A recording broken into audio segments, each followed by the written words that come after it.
abụ ọma na azịza ya, ụka nke 17 n'oge na-adaghị n'emume.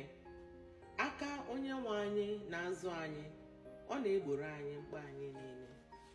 The hand of the Lord feeds us. He answers all our needs. Aka Onyenwe anyị na-azụ anyị, na-azụ anyị, ọ na-egboro anyị mkpa anyị niile.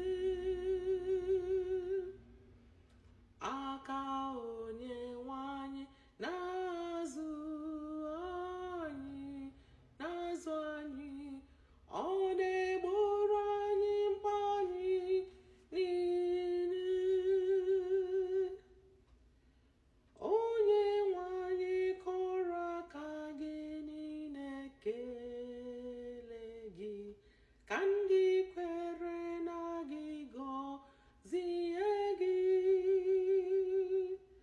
Ha ga-akọ akụkọ ebube nke alaeze gị, bịakwa na-ekwupụta ike gị. Aka Onyenwe anyị na-azụ anyị, na-azụ anyị, ọ na-egboro anyị mkpa anyị niile.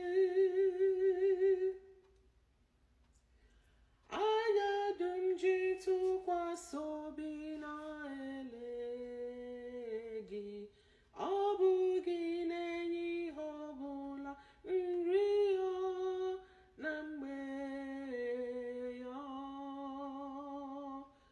Ọ bụ gị na-asa ha aka were